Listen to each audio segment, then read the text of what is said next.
With the Scions of Cyttorak once again attacking New York City and Peter Parker MIA, it will be up to the Children of the Atom to answer the call. What'll happen next? Well, let's hop to the pages of Amazing Spider-Man 67 and find out what happens next together, shall we? So then, as we open up on the book, we see what became of Peter after his night with Felicia. Seems that he decided to sleep over, and honestly, I don't know what Felicia even sees in him anymore. I don't know, maybe clinically depressed men are her kink or something, but seriously, why do writers keep having Black Cat fall for Spider-Man at his absolute lowest? It's really starting to not be a good look on her at all. Felicia tells Peter to lock up on his way out too because, she has a job and a life and things to do, unlike Peter, who really has nothing going on right now, not the least of which being the whole Champion of Magic gig, which Peter has decided to quit in protest after getting hit with a cosmic nihilism bomb that has led him to believe that nothing is worth anything, so he shouldn't do anything at all. Not to worry though, actual heroes have made landfall in New York to deal with this brand new child of Cyttorak. The X-Men had been tipped off to what was going on because of Juggernaut and his own connection to the Crimson God. This newest scion, Cradius, might very well be the most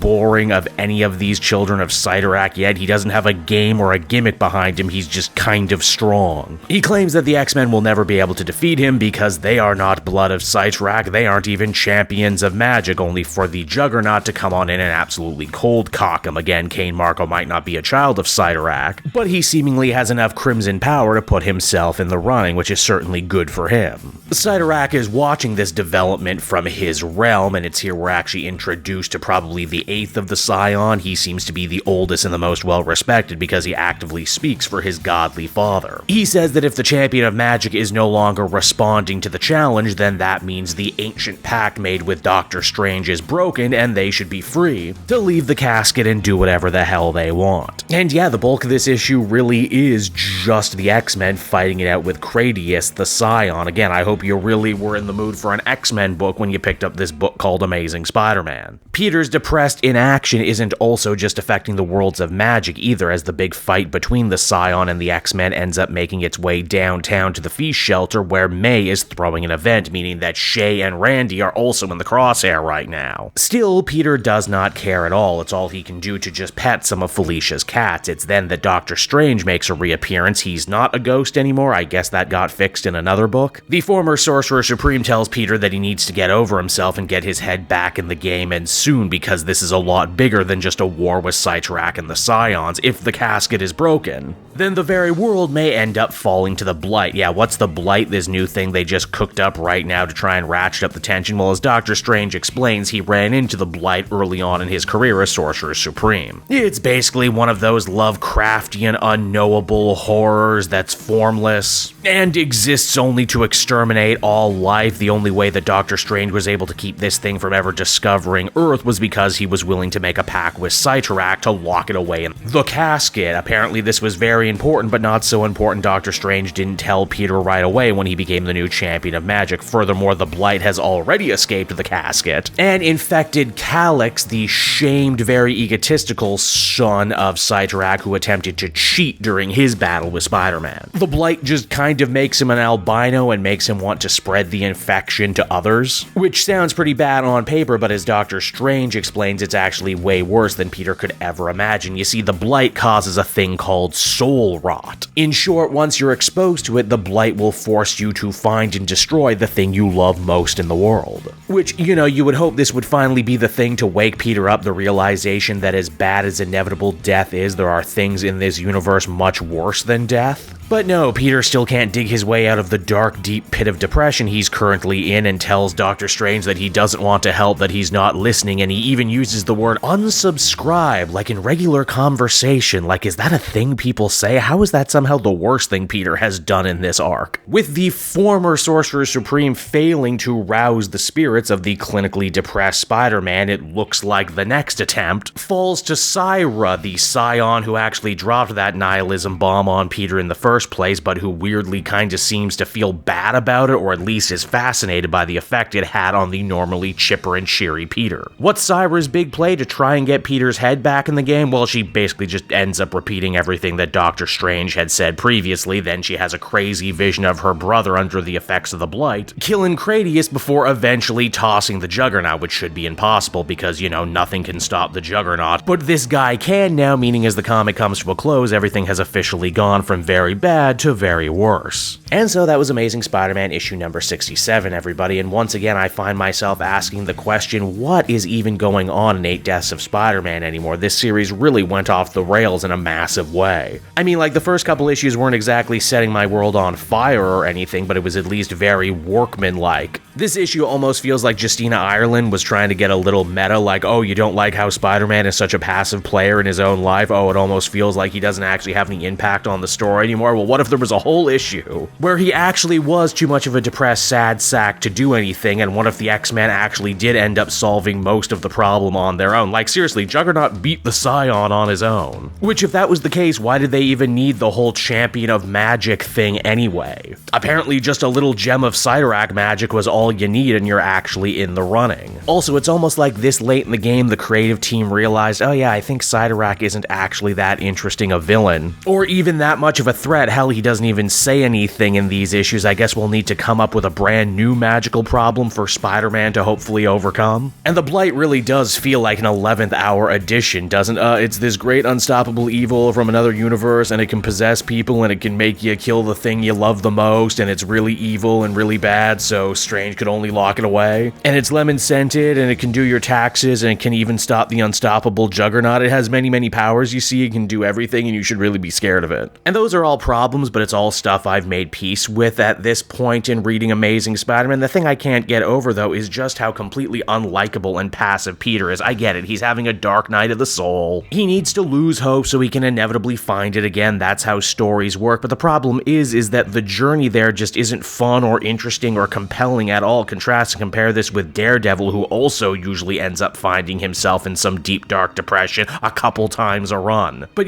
those stories usually have cool and compelling stuff happening around just Daredevil being sad. Here there's just so little to actually sink your teeth into anymore in this Spider-Man book. All of it just feels so empty and so unconsequential. Overall, I would end up giving this a 5 out of 10. There's actually a somewhat fun X-Men adventure buried here in this deeply unremarkable Spider-Man story. And who knows, maybe one day Justina Ireland can go write that book instead.